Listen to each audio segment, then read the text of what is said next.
cette vidéo, nous allons corriger l'exercice numéro 8 sur le groupe diédral. Donc, dans cet exercice, on nous donne un entier n dont on va supposer qu'il est supérieur ou égal à 3 et on considère deux éléments du groupe symétrique Sn qui sont R, qui est donné par la formule suivante, l'image de 1 c'est 2, l'image de 2 c'est 3, etc. jusqu'à l'image de n-1 qui est n et l'image de n qui est 1, et S qui est donné par l'image de 1 c'est 1, et ensuite on échange 2 et n, l'image de 2 c'est n, et l'image de n c'est 2, l'image de 3 c'est n-1, et l'image de n-1 c'est 3, etc. Donc ces deux éléments du groupe symétrique. Alors ici, pourquoi on a supposé que n est plus grand que 3? Parce que si n était égal à 2, l'élément S, si n égale à 2, ben ça s'arrête ici, et on voit que S c'est l'identité, ce qui n'est pas très intéressant. Donc pour que S ne soit pas l'identité, on va supposer dans cet exercice que n est supérieur ou égal à 3. Donc on nous demande de déterminer l'ordre de R et celui de S, et de comparer S, R et R-1S. Donc ça c'est assez facile, puisque R c'est un n cycle, c'est le n cycle qui envoie 1 sur 2, 2 sur 3, etc. Et n-1 sur n et n sur 1, c'est donc un élément d'ordre R. Et S, il est composé de deux cycles à support disjoint, le 2 cycle qui échange 2 et n, le 2 cycle qui échange 3 et n-1, etc. Donc S est d'ordre 2. Ce qui n'aurait pas été le cas si n était égal à 2. Si n était... Là, on sait que n est supérieur ou égal à 3. Donc ici, ça échange bien quelque chose. Parce que si n égale à 2, là, ça échange rien du tout. Donc il faut que n soit supérieur ou égal à 3 dans cet exercice. Donc S est d'ordre 2, c'est bien d'ordre 2. Et si on calcule SR, alors on n'oublie pas qu'il faut d'abord faire R et ensuite S, on obtient la formule suivante, 1, 2, 3, etc. jusqu'à n, et en dessous 1, 2, 3 jusqu'à n, comme ça. Donc ça échange 1 et n, ça échange 2 et n-1, ça échange 3 et n-2, etc. Et si on fait R-1S, c'est-à-dire on fait d'abord S et ensuite R-1, on trouve la même formule que celle-ci. Donc deuxième question, on nous demande de montrer que le sous-groupe engendré par la partie R et S, engendré par les éléments R et S, est un groupe d'ordre 2n. Donc en fait ici ce qu'on nous demande c'est de déterminer combien il y a d'éléments dans le groupe engendré par R et S. Donc a priori dans le groupe engendré par R et S, il y a tout un tas d'éléments de la forme R puissance quelque chose, S puissance quelque chose, R puissance quelque chose, S puissance quelque chose, et etc., etc. Mais on peut ranger les éléments du sous-groupe engendré par R et S en mettant tous les R à gauche et tous les S à droite, grâce à la formule que l'on vient de démontrer, qui est que SR égale R-1S. Donc on a vu dans le cours que quand on avait ce genre de formule, ça permettait de calculer à chaque fois qu'on va avoir S puissance K, R puissance L, on va pouvoir se ramener à une situation où les puissances de R sont à gauche et les puissances de S sont à droite. C'est exactement ce qu'on va faire encore dans cette situation. Donc, non seulement on va pouvoir mettre tous les R à gauche et tous les S à droite, mais en plus on va pouvoir contrôler la puissance de R et contrôler la puissance de S en utilisant l'ordre de R et l'ordre de S. Donc ici, vous voyez, dans la question 1, on avait deux éléments importants, cette sorte de pseudo-permutation qui permet de changer l'ordre de R et de S pour mettre tous les R à gauche et tous les S à droite. Et ensuite, le fait que l'ordre de R il soit égal à n, ça veut dire qu'ici, les puissances de K, on va prendre que les puissances comprises entre 0 et n-1, puisque R puissance n, c'est égal à l'identité. Et pareil pour S, comme S il est d'ordre 2, on va prendre que l'identité est S, c'est-à-dire S puissance epsilon, où epsilon c'est soit c'est 0, soit c'est 1, parce que S au carré, ça refait l'identité. Donc ici, on voit que les paramètres, il y a n paramètres pour K, n choix du paramètre K, 2 paramètres pour epsilon, donc par définition, à l'ensemble H, il ne peut pas avoir plus que 2n éléments.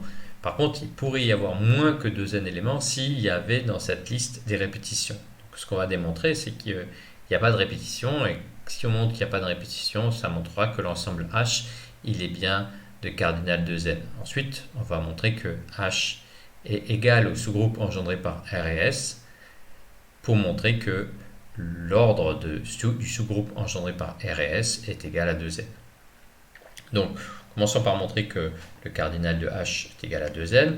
Pour ça, on a plusieurs façons différentes, hein, mais une façon assez classique, c'est de considérer la bijection qui va, l'application F qui va de cet ensemble dans cet ensemble et de montrer que cette application F, c'est une bijection.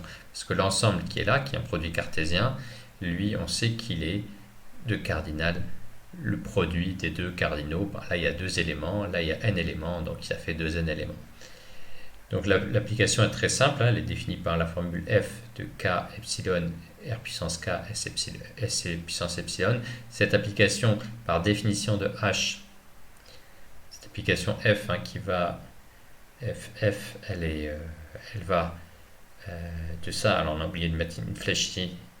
Ça va dans h. Elle va de cet f, elle va de cet ensemble dans h.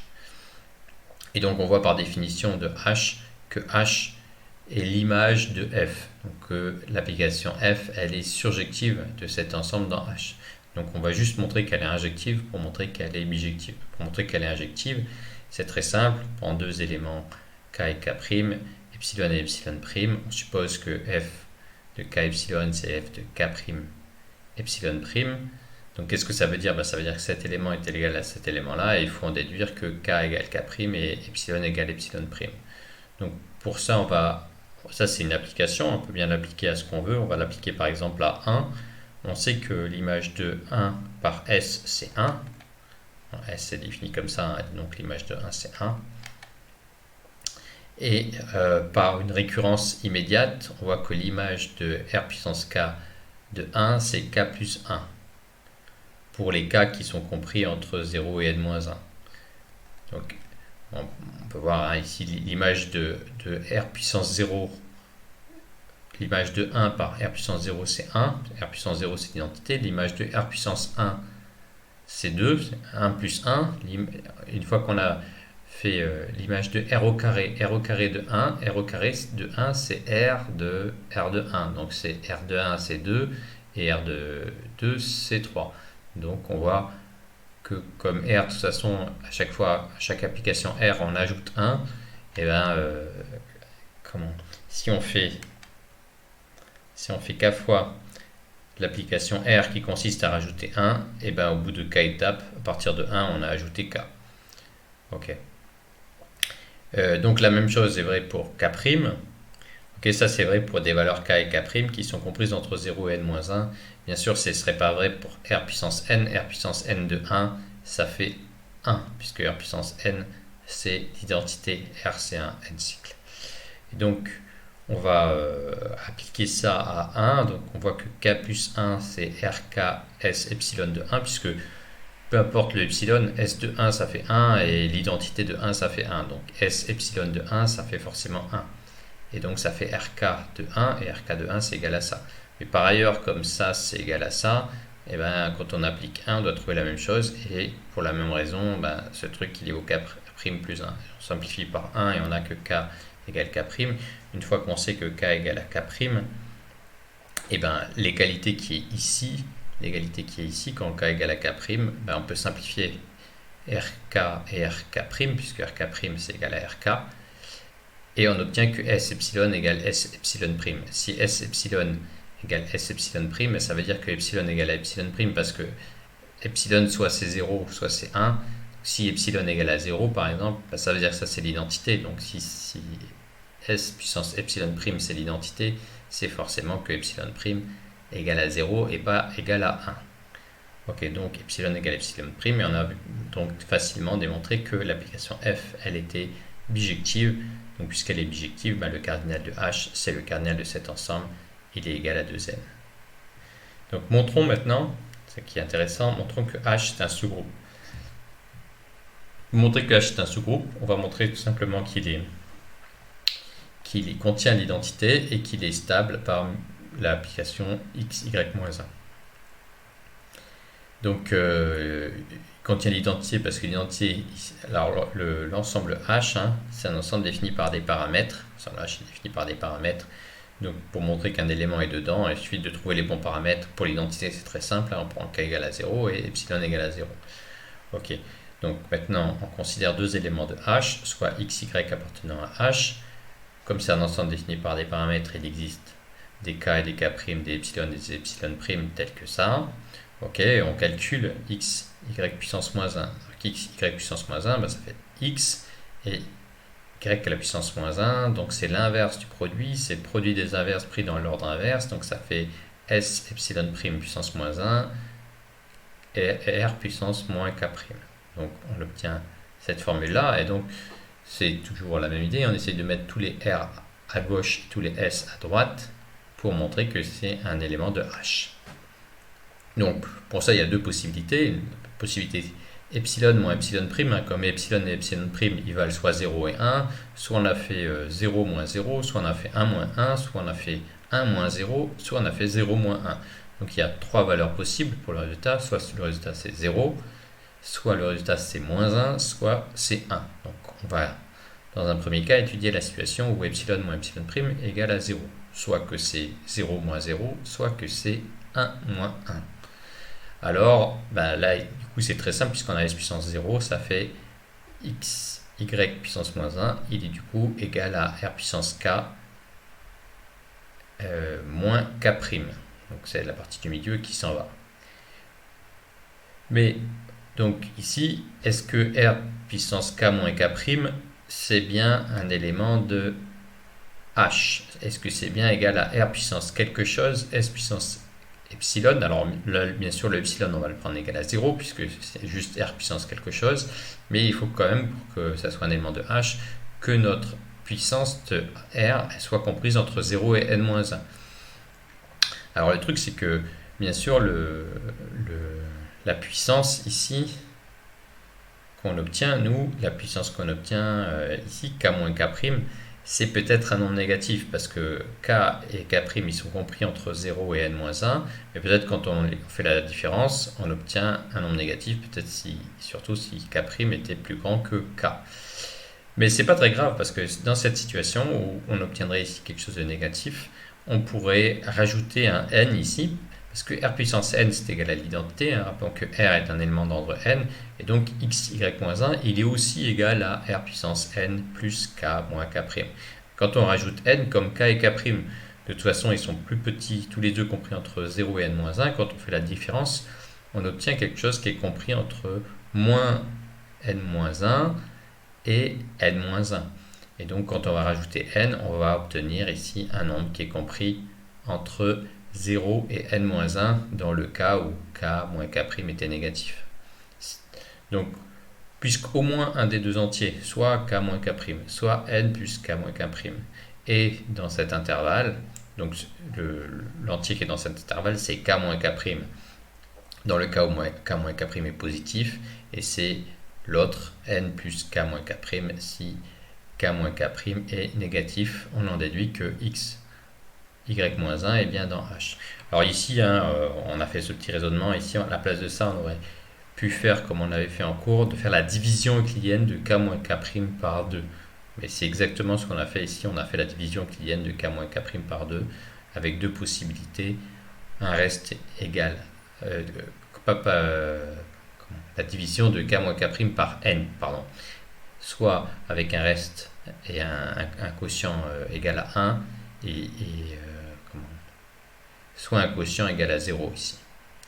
Okay, ici, c'est le cas où le quotient est égal à 0, et là, c'est 1 fois n, donc on a divisé par n.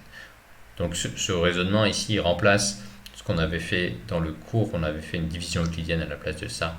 Ici, la division euclidienne, elle est très simple, puisqu'on n'a que deux divisions possibles. Dans le cas numéro 2, on suppose que epsilon moins epsilon' est différent de 0, donc ça veut dire que c'est soit 1, soit moins 1. Il y a une petite erreur ici, soit 1, soit moins 1, pas moins 1.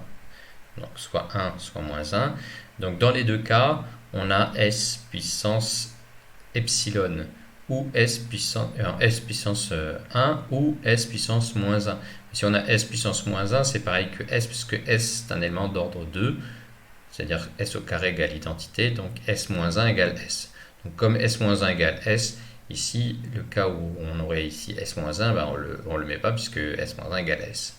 Donc de toute façon, dans les deux cas, y puissance moins 1, c'est égal à RK S R moins K'. On obtient ça. Ici, on a fait apparaître 2S. Une fois de plus, on a utilisé le fait que S était un élément d'ordre 2. Donc S, rond S, ça fait l'identité. Donc on peut faire apparaître ce SS ici. Ensuite, on utilise R moins K' S. R moins K' S. Alors on a déjà remarqué que... où est-ce qu'on a remarqué que R moins K' S, c'est égal, d'après la formule du cours, comme on a...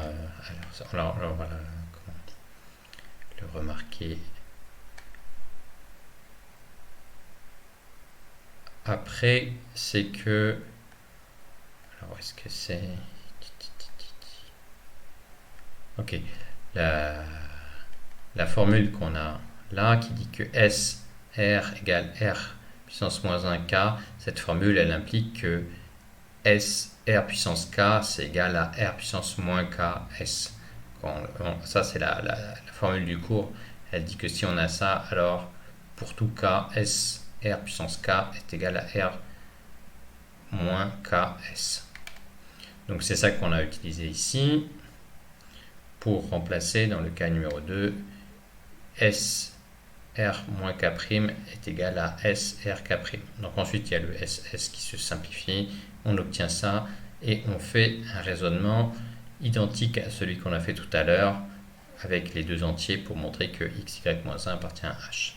Donc on a montré que H est un sous-groupe de G qui contient évidemment R et S. Donc le sous-groupe engendré par R et S, qui est le plus petit pour l'inclusion sous-groupe contenant R et S, il est inclus dans H. Donc, et réciproquement, c'est assez évident que H est inclus dans le sous-groupe engendré par R et S, car les éléments de H s'expriment en fonction de R et S par des multiplications. Et donc, bien sûr, le sous-groupe engendré par R et S, il est stable par multiplication. Donc, on a montré que le sous-groupe engendré par R et S, il est égal à H, et donc son ordre, c'est égal à l'ordre de H, qui est égal à 2n. Ok. Dans la question numéro 3, voilà, donc c'est la remarque qu'on a utilisée déjà, c'est que d'après le cours, puisque SR égale R-1S, on a cette formule que pour tous les cas, S, R puissance K, c'est R puissance moins KS. Donc, dans la question numéro 3, qu'est-ce qu'on nous demande de faire? Dans la question numéro 3, on nous demande de déterminer l'ordre des éléments et ensuite de déterminer le centre. Pour déterminer l'ordre des éléments, c'est très simple. On remarque que de toute façon, R puissance K, si X égale R puissance K, l'ordre de R puissance K, il est égal à l'ordre de R divisé par le PGCD entre l'ordre de R et K, c'est la formule du cours. Donc ici, elle s'applique pour toutes les puissances de K. Et ce qu'on a juste à démontrer, c'est que quel est l'ordre de R puissance K S. R puissance K S, on l'élève au carré. Pour l'élever au carré, c'est juste une conséquence de cette formule, puisque si on fait passer ça de l'autre côté, ça fait que l'inverse de ça, c'est exactement S R puissance K. Donc ça fait S R puissance K au carré égale l'identité. Donc si on fait passer cette partie de l'autre côté, on obtient exactement cette formule. Donc ça veut dire que tous les éléments S R puissance K, ils ont un ordre qui divise 2, et comme c'est pas l'identité, et ils ont un ordre égal à 2, et on obtient donc le tableau qui est là. On va déterminer le centre. On va déterminer le centre dans une prochaine vidéo.